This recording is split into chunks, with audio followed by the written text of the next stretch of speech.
Good afternoon and welcome to Community Engaged Scholarship Revealed, where you get to meet the authors from the Michigan Journal of Community Service Learning's special section on civic identity. My name is Nicole Springer. I am the Chief Equity Officer and Senior Director of Professional Development and Scholarship with Campus Compact. I also have the great privilege of being the editor-in-chief for the Michigan Journal.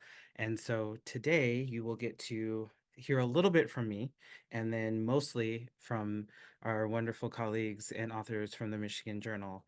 I just wanted to set this up a little bit with some framing about who the Michigan Journal is, and then I'll hand it over to the editors of the special section. So the Michigan Journal for Community Service Learning is the oldest journal in the community engaged scholarship realm. We were started publishing in 1994 by the Ginsberg Center at the University of Michigan. Usually Dr. Nirdra Aravamudan is here with me, but she is feeling under the weather, so hopefully she is home and resting, and we'll get to see this at a later time.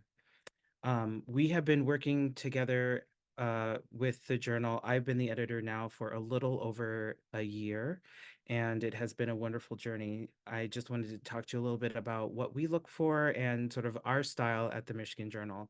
So we do look for and we publish articles around research, theory, pedagogy, and other matters that are related to community engaged scholarship in higher education. We take that to be sort of a broad range of things. We are really interested in folks who are doing systematic inquiry and who are using evidence-based approaches. We love a good collaborative research article that is always grounded in the foundational scholarship of our field. Something else about us is that we are an open access journal, which means no fees. We are also indexed. So indexing for us means that we don't necessarily have an impact factor, but we are, it shows the quality of our journal in other ways. And so we are happy to be and proud to be an index journal.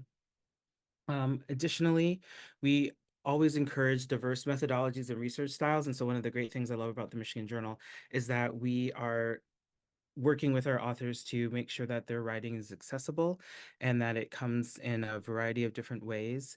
We have recently started publishing a portfolio section, which is a more visual aspects of our work. We also publish book reviews. And so you'll see those when you look at our journal as well.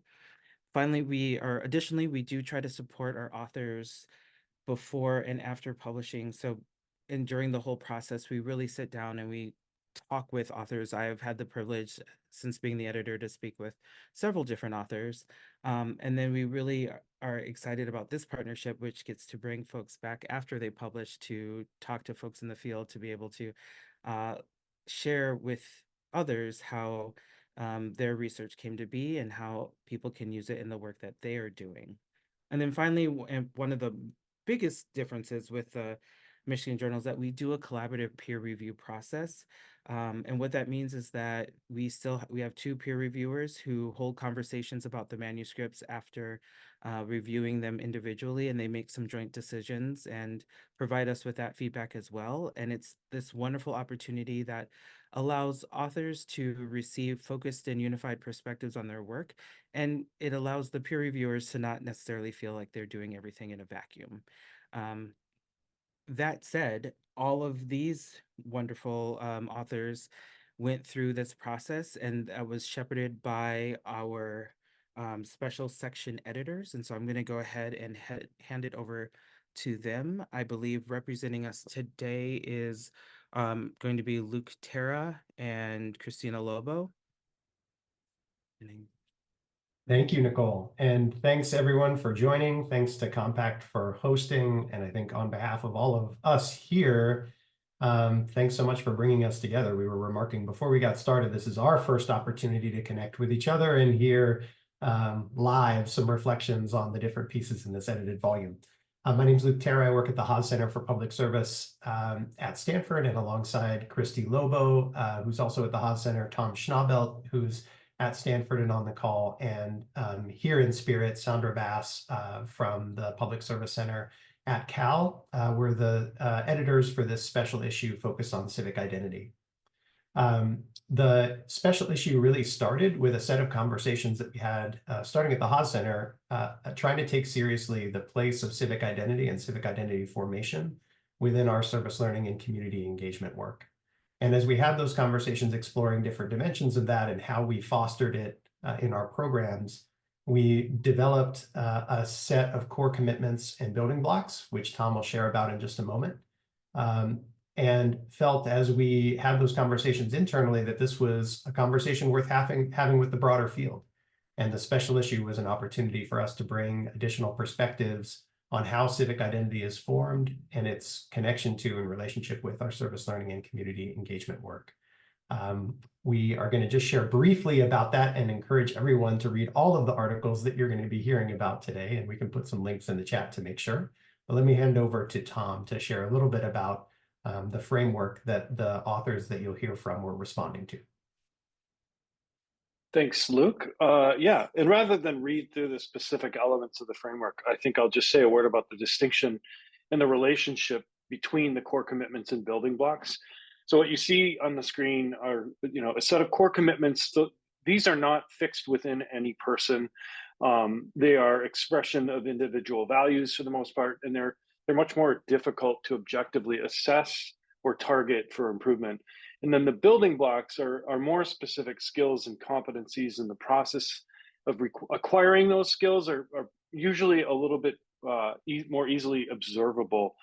This isn't a perfect analogy, but if you think about these things as a corpus, the building blocks might be considered the bicep muscles. The core commitments could be considered the heart or another vital organ. And if you think about it that way, it's easier to know our impact on the muscles.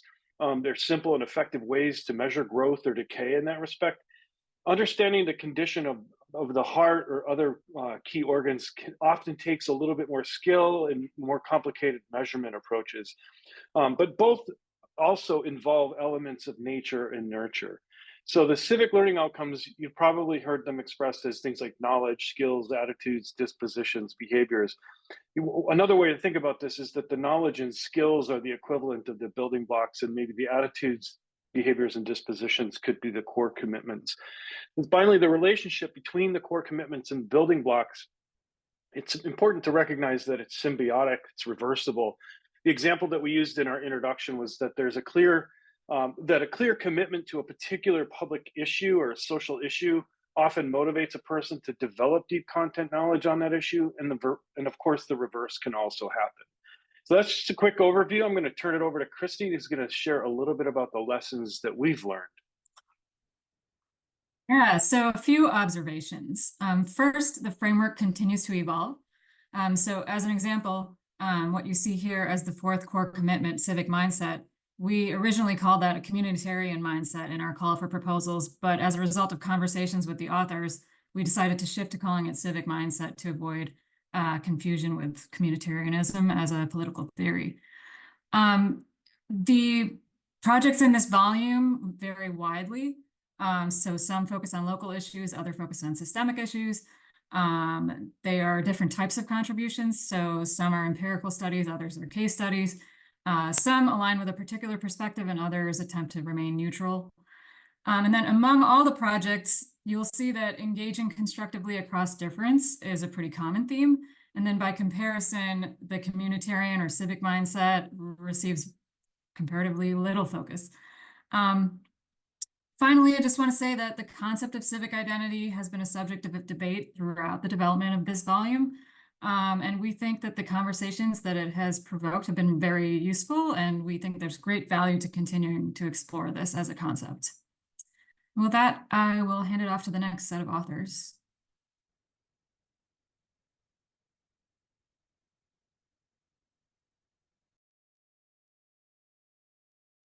So I'm going to remain a voice off screen just real quick, but I wanted to make sure that I was able to introduce the first article in the special section, which was Educating Undergraduates for American Democracy, the Third Way Civics Approach. And representing that article today is going to be Trig Throntveit.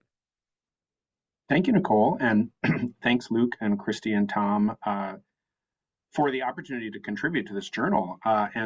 And also, I just think this is a phenomenal practice. I love this opportunity to come together and just meet some of the people whose names I see in print. And turns out Alice and I are working on a different journal together, little journal project together. So this is just wonderful, and I think it's a wonderful practice that I wish other journals would replicate.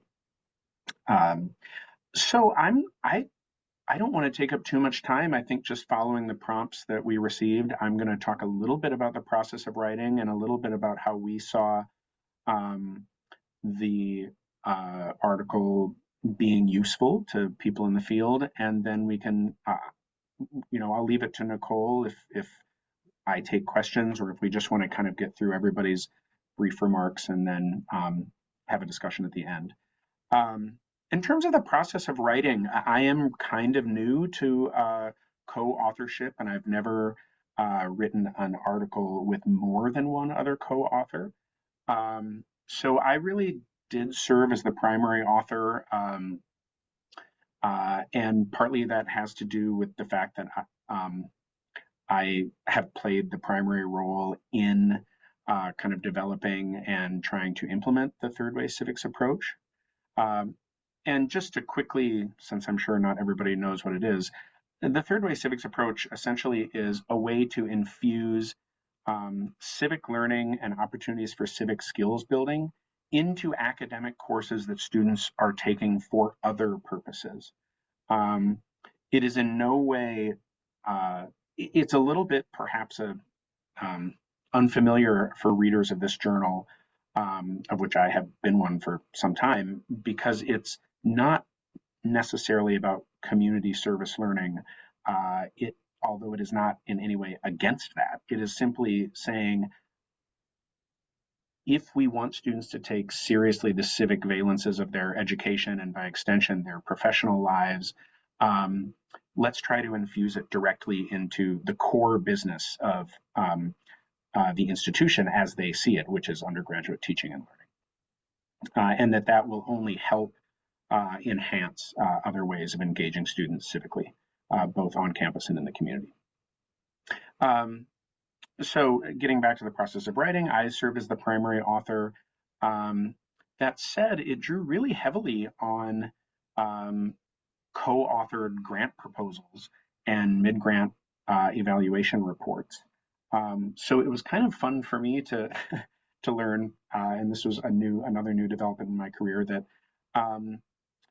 that writing isn't doesn't have to just go in a folder somewhere after you get or don't get a grant, that there can be opportunities to revisit it, draw on it, and use it for other purposes.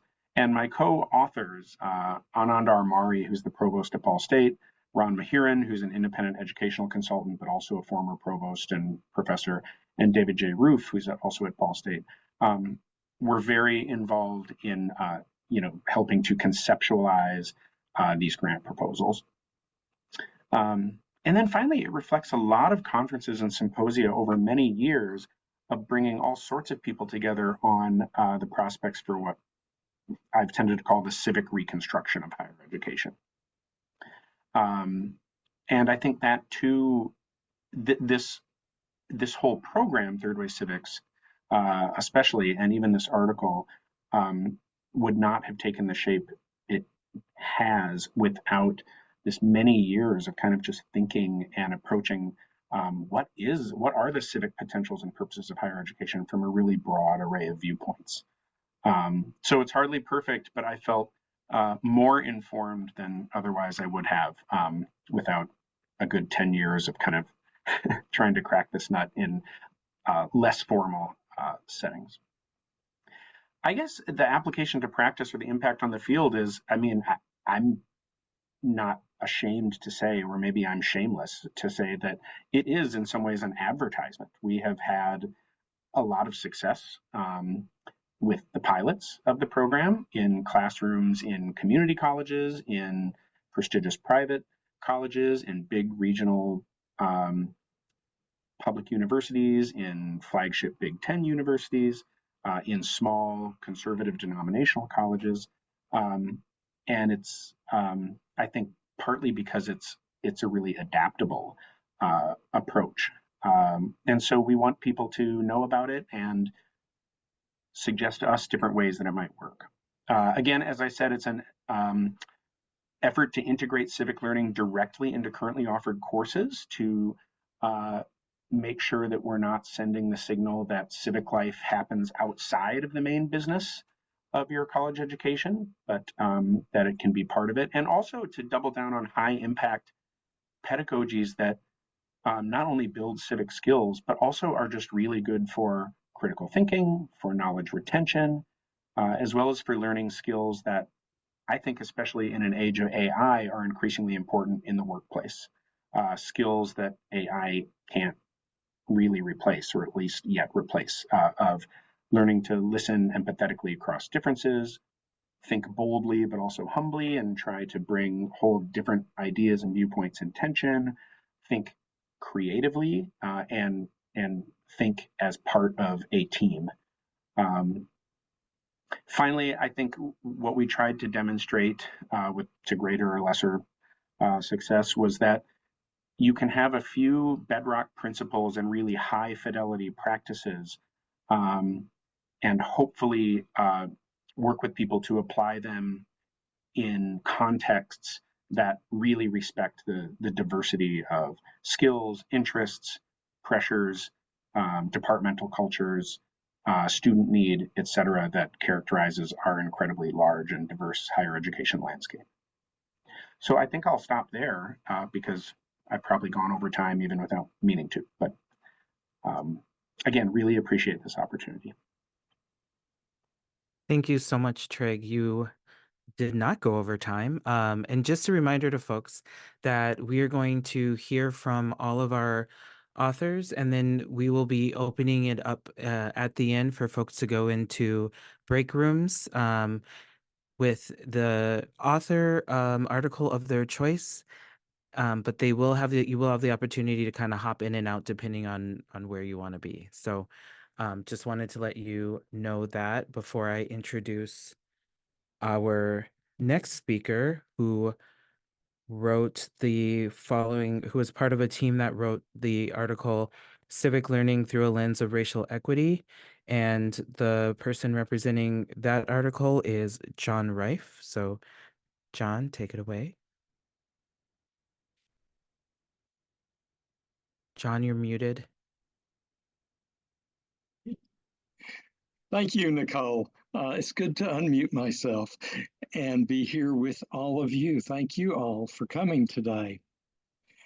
This article is a product directly of Gene Corbin, who is currently a PhD candidate at UMass Boston and a lecturer in the Tisch College for Civic Life at Tufts University, and Christina Santana, who's an associate professor of English at Worcester State University, Will Cortezia, who is an associate professor in the School of Education at Fitchburg State University, and me, John Reif.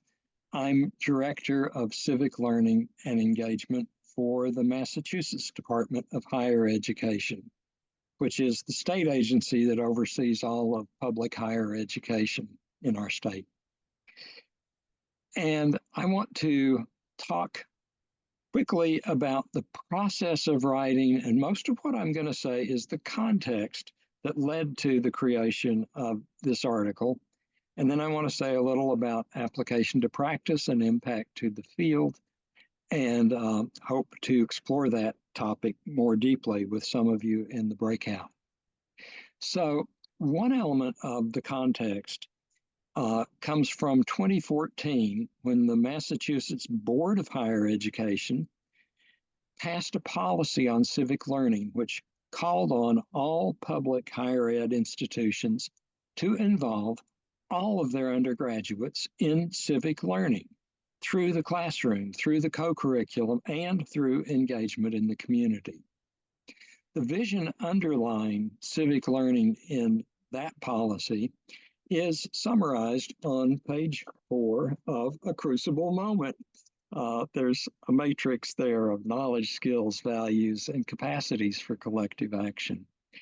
And a team of us who wrote a report for the board recommending that vision as a starting point for their policy turned out to all be white. 18 or so of us. Race is invisible in that document. So that's one part of the context. Another part, in 2022, the Massachusetts Board of Higher Ed adopted a strategic plan for racial equity, which it had named as its top priority for public higher education in the state. And that plan had 5 comprehensive strategies for institutional transformation. One of those strategies was to build a culturally relevant and civically engaged educational experience for students of color. And the very first recommendation within that strategy was for the DHE, the Department of Higher Ed, and the institutions together to identify the knowledge and skills needed for full and effective participation in civic life and public problem solving in a multiracial democracy in order to acknowledge and build upon the cultural wealth carried by individual students of color.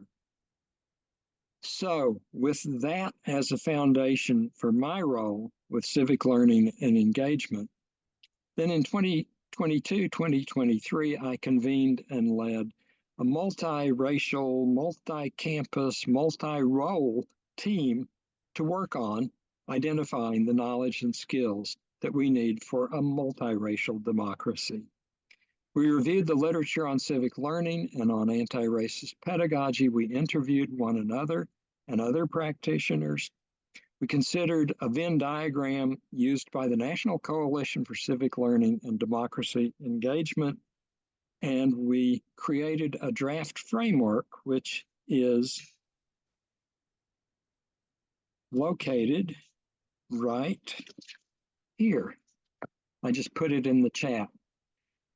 And that framework, like CLDE's framework, focuses on acquiring the knowledge, skills, and practical experience that folks need to engage in public problem solving and democratic practice, but it gives equal focus to creating a civic identity and the associated sense of agency one must develop to become civically engaged. And it has attention to racial equity, racial identity, and racial justice threaded all through it. So the team members use this framework in summer institutes for professional development, and 4 of the team members wrote the article to share our story. So 3 implications that we can talk about more in a breakout. The framework prompts us to ask how we must approach civic learning if we have an explicit commitment to racial equity. We can then use the framework for faculty development, staff development, and curriculum development that braids together these 2 commitments, civic learning and racial equity. And it could serve, it hasn't yet, but it could serve as a foundation for assessing student civic learning with a lens of racial equity. And I'll pause here and pass the baton to the next presenters. Thank you so much, John. What I love is that maybe, you know, there's going to be a little bit of, people are left with a little bit of a teaser, and they'll want to hop in break rooms and stay for everything. So thank you for your work and for that. There is another article. I just want to make sure that they're named here today.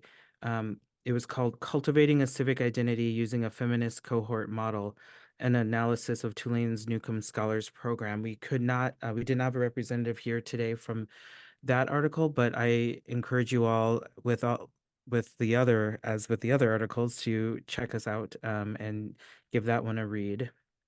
So our next presenter comes to us, Alex Kappas, and he is going to be talking about his article, Defending Democracy, what we can learn about civic identity from peer educators involved in nonpartisan political engagement.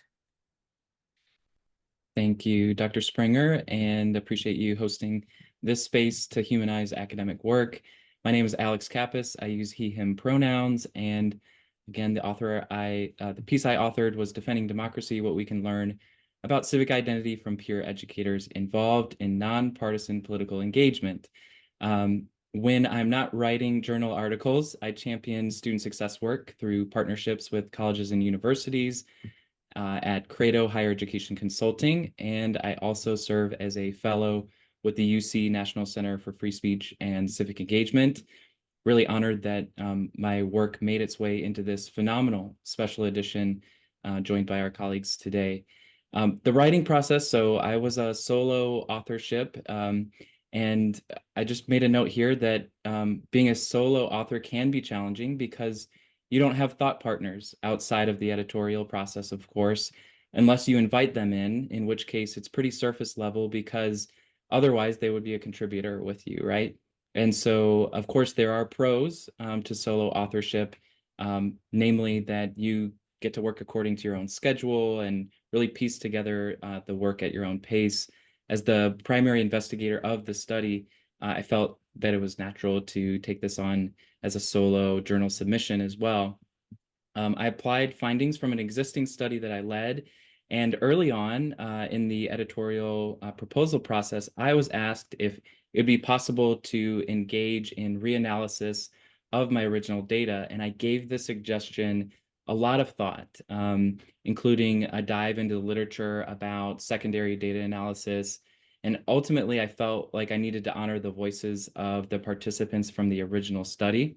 You see, I operate from a constructivist paradigm and believe that knowledge is co-constructed through an interactive research process between the investigator and the participants of the study in a unique context at a unique place and time, and can't get much more unique than the 2020 election season. So the findings from my study centered on the lived experience of students engaged in nonpartisan political work during the 2020 election season.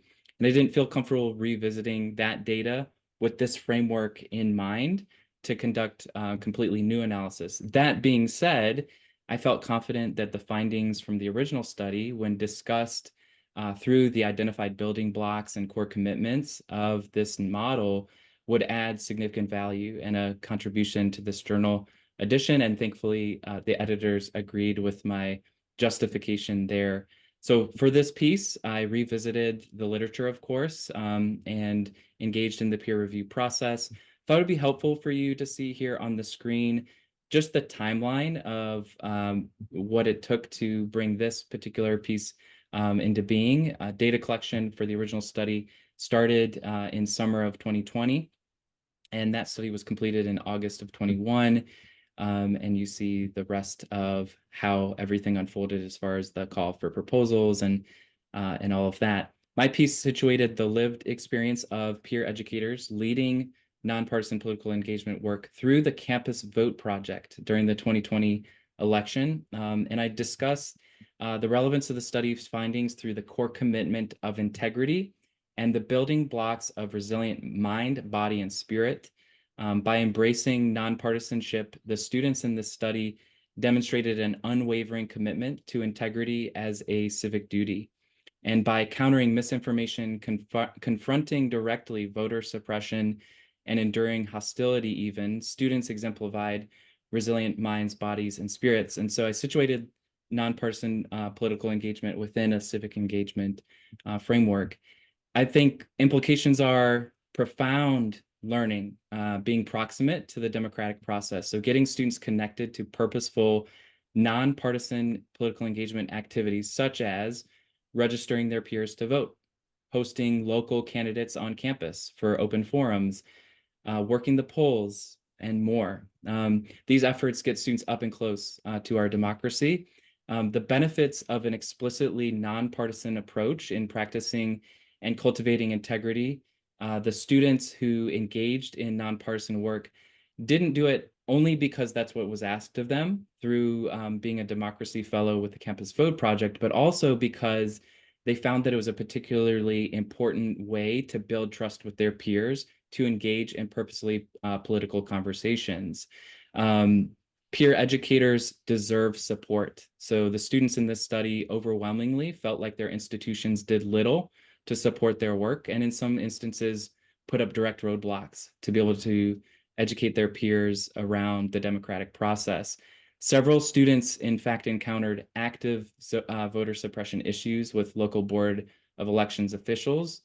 And if not for the Campus Vote Project and their legal support, they would not have had support.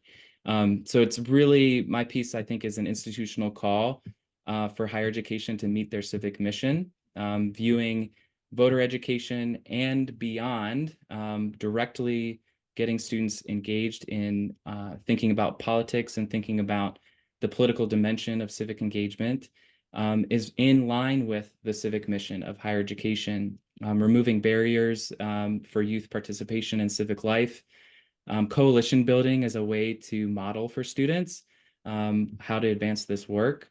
And of course, the centrality of faculty in being able to foster this work on their campuses and the importance of faculty champions.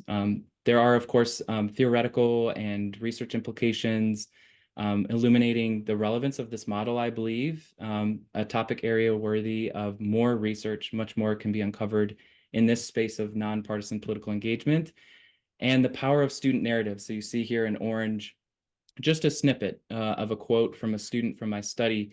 And Lynn, the student, she directly encountered hostility due to her racial identity, institutional barriers to leading this work on her campus, including a threat from a faculty member trying to silence her. And she responded to it with this quote, "I've made a lot of people really mad, and whenever that happens, I'm not frightened. Why are they upset? Because I'm doing the radical act of telling people to register to vote." So thank you for your time, and looking forward to meeting some of you in the breakout room. Nicole? Awesome. Thank you, Dr. Kappas. Our next speaker is co-author of the article, "The Lens of Civic Identity, a Developmental Model for Undergraduate Education." And representing that article is Langdon J. Martin. And Langdon, take it away. Thank you, Nicole.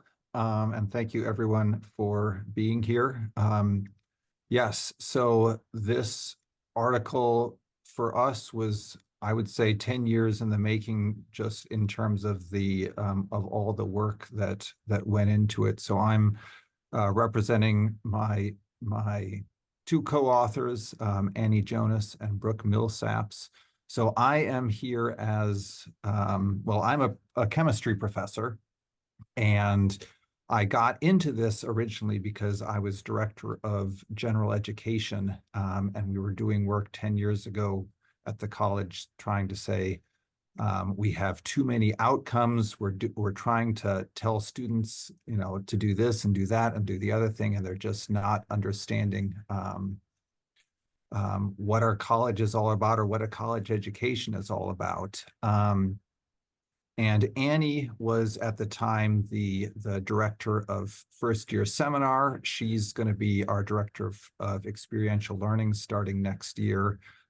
Brooke was at the time the associate director of community engagement, and she's now the dean of academic administration and registrar. So our positions at the college have evolved quite a bit over the last 10 years, but we've continued to work together, talking about civic identity across the college. And so where we began with this process that became the article 10 years ago is kind of looking at all of our outcomes, looking at what we do well as a college. We're a work college. We also have a community engagement requirement. So what we came up with was this idea was that, okay, why don't we define civic identity as the college learning outcome? And okay, let's see if we can build this into how we talk about everything around the college. And what we've found, or what we've learned really over the last 8-10 years, is that and this kind of, when we saw the building blocks and the core commitments, reading that, it helped focus this for us. But it was kind of like, okay, one of the questions was, does civic identity need to be defined, or does it need to be well defined? And kind of what we found over the 8-year process, 10-year process on our campus, is that it does need to be defined, but the phrase civic identity itself doesn't actually need to be in there. You just need to define it and talk about it and kind of build buy-in. So in the process of trying to teach everyone, I guess, as it were, what civic identity is, or what civic identity meant to us, it was like we did lots of focus groups, we brought lots of definitions, and started building a model that you can see in green here, that has sort of 4 pillars that come from various sources, including Crucible Moment and SBC&U, but knowledge, suppose, values, collective action, and looking at how do we scaffold them into the learning model. And so we were explaining these to everyone, and students were telling us, why are you giving us all these definitions? 18-year-olds don't read glossaries.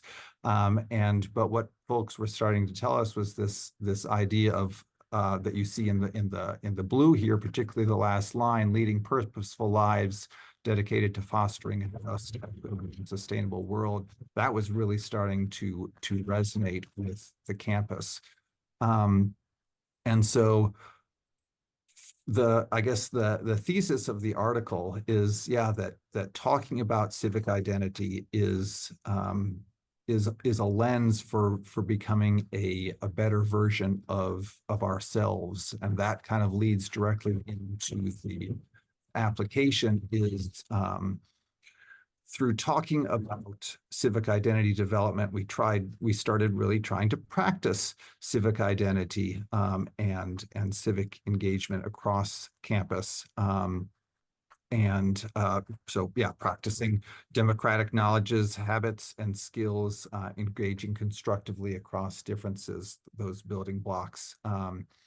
And that really, I think, brought us together as a community. Ultimately, that the much of that definition that our campus came up for civic identity is now in the college mission statement. And so all of this work then allowed us to build you can see these the 8 in the brown in this on the model places where what we're trying to do to build students' civic identities up, and that then led us into ways of assessing it. So we've done lots of work, particularly in first-year seminar. The past few years, we've collected some data that's going to go into our reaccreditation report, which is coming up very quickly. And in that work, we've had cohorts getting together, reading first-year seminar artifacts, and then it's started to kind of become cyclical, where now we're assessing first-year student learning, particularly through the lens of civic identity. How are we defining civic identity on our campus? Let's keep discussing it. Let's keep redefining it, and building how we grow it and grow ourselves and grow our students. So it's been great to put this story into this article here. And I really appreciate being part of this group, and I look forward to talking to you all more about it. Thank you. Thank you very much. I am just really excited to hear from everyone, and I am also really glad that I don't have to decide which breakout room to go into. I think you're going to have a tough decision at the end here. Our next article to add to that tough decision was entitled Becoming Entrepreneurs of Connection, How Community Partnerships Shape Engagement Across Difference and Anti-Poverty Commitments. And representing that article today will be the authors Laura Martin and Albert Nylander. Thank you so much, Dr. Springer. Really grateful to Campus Compact and the Michigan Journal for creating this opportunity for all of us to share and also to learn from one another. So I will briefly give you guys some context before I dive into to the slide, and Albert, just jump in at any time. We work at the Grisham McLean Institute for Public Service and Community Engagement. So we are housed at the University of Mississippi, and we really had a reinvigorated mission to fight poverty in Mississippi and also to institutionalize community engagement when Dr. Nylander was hired in 2012. And so what you'll read in the article and what we'll share a little bit more about in the breakout room is kind of a cumulative reflection on about 8 years of implementing the Catalyzing Entrepreneurship and Economic Development Initiative, which is one of our key initiatives here at the Institute. And so before I kick it over to Albert, I'll just say, I also wanted to recognize our other co-author, Dr. J.R. Love. He couldn't be here today because he recently actually accepted a position with the Innovation Hub on our campus. And so he is at an economic development event today in Vicksburg, Mississippi. And, you know, I want you all to know a couple things. The University of Mississippi is a public university. We are a very high research activity university. And yet this initiative that was the basis of our case study is a co-curricular program. It is grant funded. We provide scholarships for students from every single discipline. And we also provide funding for the students to perform summer internships with community partners. And so in that way, we are trying to bridge the discontinuity that frequently happens when you've got community partners working around the calendar year and a 9-month operation on the college campus. We initially thought that we were going to be doing a study about leadership identity development in our students. We really frame this Catalyzing Entrepreneurship and Economic Development Initiative as just that. It's about economic development, it's about innovation. But as we have been collecting data and interviewing and focus grouping our students over the years, we've really kind of come to understand that we might have incubated a civic identity development program. And so that's kind of one of the takeaways that we've really gained from this study. So I will pause here, and Albert, see if you have anything you want to interject about the framing and the evolution of SEED. Well, welcome everyone, and to keep it moving so Laura can share. Laura, I think you just continue talking, and I'll share if we go to the breakout room. Cool. Okay. Yeah, we planned just enough. Okay. So what else did I want to share with you all? This is an outgrowth of dissertation research that Albert encouraged me to pursue when I'd been working here for a number of years. And you know, we each had a role that was relating to, you know, JR was implementing the program. Albert provides kind of that overarching scaffolding and grounding and rural sociology and community development. And then because I'm not quite as close to the student participants, I was involved in more of so we all were involved in the data collection, and then I followed up on some of the in-depth interviews. One of the things that I learned and appreciated through the editorial process was, you know, we have probably been doing a lot of traditional entrepreneurship through this program. And one of the things we talk about in the article is we are in Mississippi, we are in a politically conservative state, and we recognize that we need all hands on deck to fulfill this ambitious mission of poverty alleviation. So public sector, private sector, nonprofit sector. And in the editorial process, it was pointed out that there are these kind of unresolved debates in the field of community engagement about, you know, kind of where are the boundaries of social entrepreneurship, traditional entrepreneurship, innovation. And what we tried to avoid was we're not trying to resolve that argument through our article. What we are really trying to hone in on is we have cultivated a diverse group of participants in this program paired them in intentional ways, working with community partners in the Mississippi Delta, majority Black communities, also working in the Hispanic farm worker community in North Mississippi, and trying to understand how does their civic identity emerge in those relationships, right? So essentially, some of the takeaways and the implications for you all, in case this has any applications to your work, we really found that when we invite students to intentionally reflect on their identity and then take that awareness into their interactions with their peers and their community partners, they did so much reflection on who they are and how their identity and their privilege sits alongside them at the table and enters this space when they're holding meetings as a cohort and when they're going out into the community to develop programming. Something else that our program does is that it's very locally contextualized.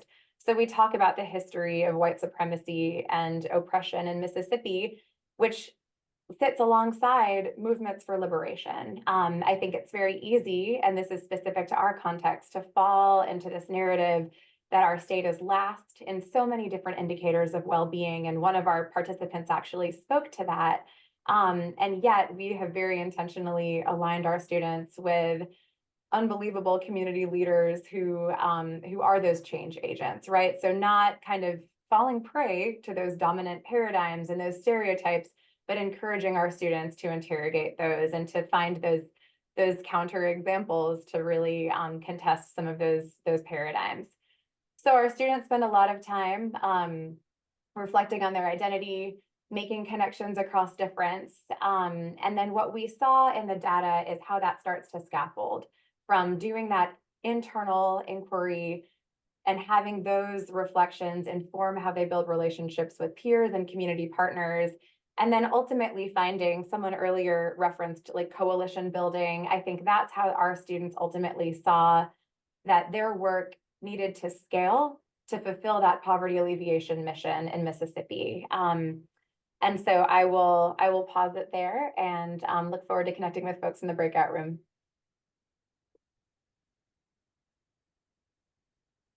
Thank you very much for both of you and your article and your presentation. Also, thank you to everyone who has come here today. We have one more article that you will hear from their authors, and that is entitled "How College Students Can Depolarize: Evidence for Political Moderation Within Homogeneous Groups." And I believe we have both Yasmina and Alice here with us today. And so if you could introduce yourselves and talk about the final article. Absolutely, happy to do so. First of all, thank you so much, Dr. Springer. Really, really honored to be here and excited. Can introduce myself quickly and then let Dr. Sue introduce herself as well. But my name is Yasmina Khan. At the time of writing this article, I was a research assistant with the Deliberative Democracy Lab at Stanford, where I was an undergraduate. I have since graduated, but still associated with Stanford. And we'll let Dr. Sue introduce herself before talking through. Hi, I'm Alice. I'm Associate Director for the Deliberative Democracy Lab here at Stanford. This was an amazing collaboration with Yazzie, and really we try to involve a lot of students in our work, and one is to bring everything to fruition and get things published. So we accomplished that together. Yes, we did. It was a labor of love. So happy to talk a little bit about how the article came to be. It was originally something that I worked on for my undergraduate thesis. I was very interested. So I had been with the, at the time it was the CDD, now the Deliberative Democracy Lab, for a couple of years. Essentially, the research that I was interested in focusing on pertained to college students in particular, because I was a college student and could understand that the debates on campus were often very polarized, particularly on Stanford's campus, of which there were multiple examples of this when I was at college. So one thing I was interested in understanding throughout research was, do these debates always have to be polarized? Obviously, college students, tend to lean, let's say, one way politically, or that seems to be the assumption. And so the sort of big open question is that always true? Or are there ways that you can mitigate this polarization among college students, even if they identify in a particular political way? Are there techniques that we can use? And in particular, deliberative polling, which was sort of invented by the Deliberative Democracy Lab. Would this be a way, if we used it among the college student population, to actually see a decrease in polarization? So that was what I was interested in studying with this article, and had been the focus of a lot of Alice's research too. And so essentially in the spring, I believe, of my junior year, May 2021, the Deliberative Democracy Lab had put on an event with about 600 college students where they used this very cool AI moderated platform using artificial intelligence to moderate discussions among about 600 college students from almost 40 different post-secondary institutions. And so this was a very rich data set. It took place over 3 days. There was sort of a pre-event survey where you assess people's opinions on particular issues, and there was a post-event survey, so you could see opinion change over time. You could see it within groups, within participants, on the aggregate, et cetera. And I was interested in looking at this more deeply. One, to understand this sort of open question of polarization. Is it possible to depolarize these homogeneous groups? And then the second thing is, it was one of the first examples of using this AI moderated platform. So an example of how you could potentially use AI for good, which is another thing that I wanted to see if we could find statistical significance. I focused on this thesis as part of my undergraduate program. I was a symbolic systems major, which combined artificial intelligence along with political science and psychology. So it was sort of right in the wheelhouse, and worked on data analysis to prove statistical significance, and then a literature review supervised by Alice, and then by Professor Larry Diamond, who is another contributor. And then later, after I graduated, it became a paper, or we turned it into a paper. So, cut out about 100 pages of the thesis and so forth, which is how it turned into the paper that was then submitted. The couple of things I want to talk about, what we were able to find. So we were able to find statistical significance in depolarization among particular proposals, particularly among economic proposals. So, for example, things like universal basic income, which went in with sort of broad support among the liberally affiliated group, and then came out with still support, but less support. So it sort of moved towards the middle or moderated. And this happened with a couple of different proposals on mostly economic issues, which was in contrast to what you might believe if you kind of go into a overtly polarized group. You might think that people will only ever get more extreme in their opinions, but this was an example of actually cases in which people became less extreme in their opinions, despite the fact that the sample was overwhelmingly identified as liberal or democratic. It was a great example, I think, of how you can utilize artificial intelligence to moderate effectively, and also potentially an argument to how you can make this scale, because I was a moderator actually for one of the other events that the Deliberative Democracy Lab put on about 2 years earlier, called America in One Room. It was fantastic. But as one person, as a moderator, you need a large amount to, 500 people, you probably need about 50 moderators or so. And so this is an example of, you don't actually need to recruit that many people if you're able to utilize AI. And I think overall, it really suggested that deliberative polling can be a very effective countermeasure for polarization broadly, even within kind of these subgroups that are seen as more susceptible to polarization. So I think it was very exciting findings, and research I hope to continue working on throughout my career. We'll turn it over if there's anything else, Alice, if you want to add.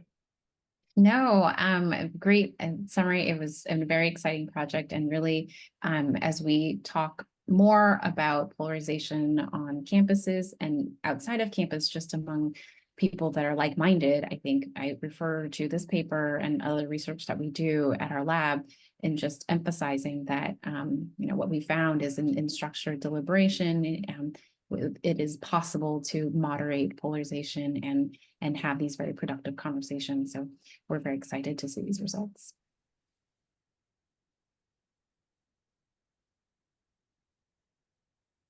Okay.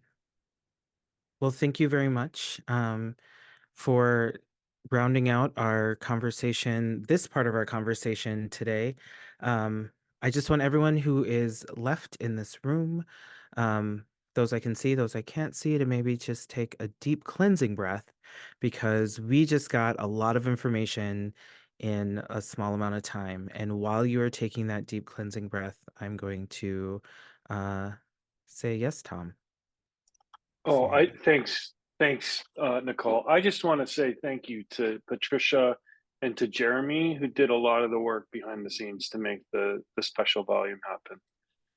I don't know how often they get thanked publicly, but I want to make sure that they get recognized for a lot of the behind the scenes work. So thank you.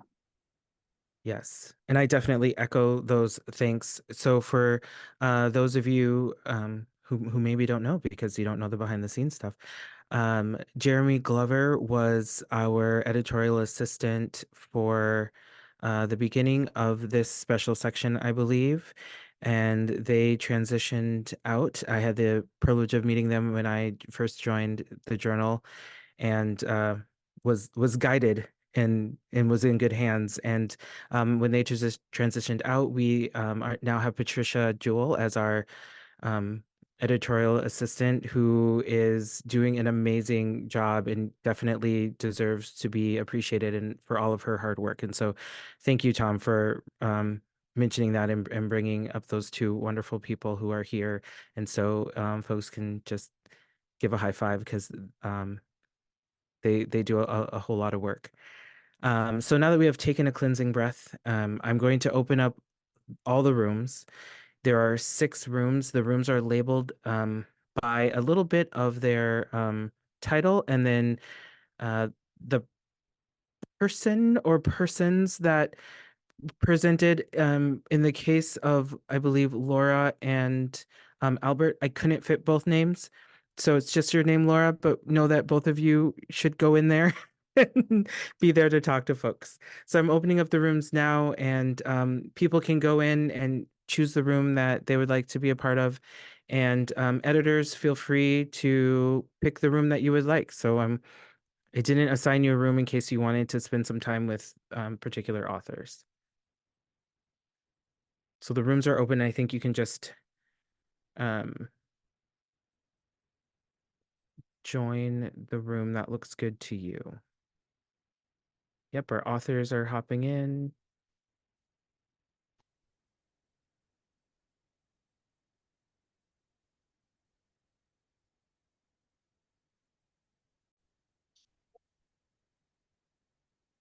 All right.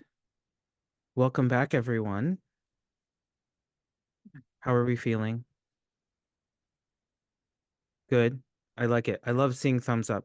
That's fantastic. We have about 8 minutes left for this session, and so I just wanted to open up the floor just broadly to see if anyone had if the authors have any final words, if any of the participants had anything that they wanted to share sort of for the good of everyone here before we head out.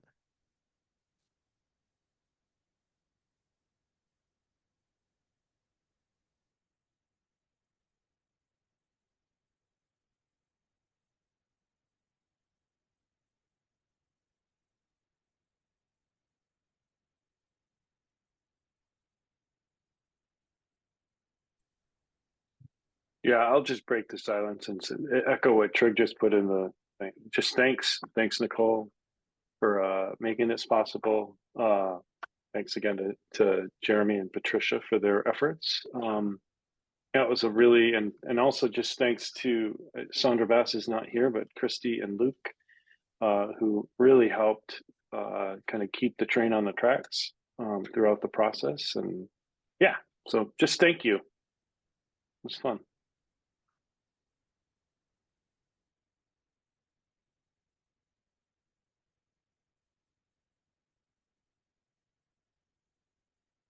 I mean, I almost think that's a good way to end our time together, is by offering thanks to everyone who came here today to spend time with us, and with the authors who got to sit in and listen to and learn more from the authors, and then learn from each other. For me, I have a host of thank yous, which I wish I just had one of those things that come up behind me. But so for now, I'm just going to just kind of go in an order that is not in any particular order, but I want to indeed thank Nirja, who is the director of the Ginsburg Center, and all of her work. She could not be here today, but she is a guiding light and a guiding force in the work that we do at the Michigan Journal.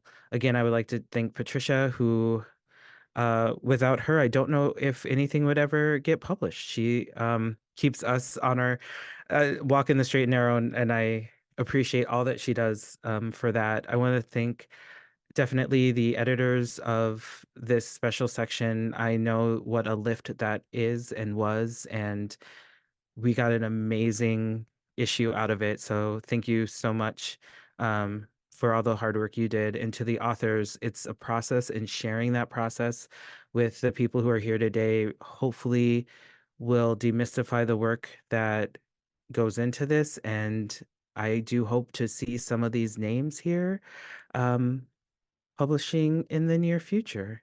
So with that, thank you so much for spending some of your Thursday with us. So on behalf of Campus Compact and the Michigan Journal of Community Service Learning, I say thank you and have a wonderful evening.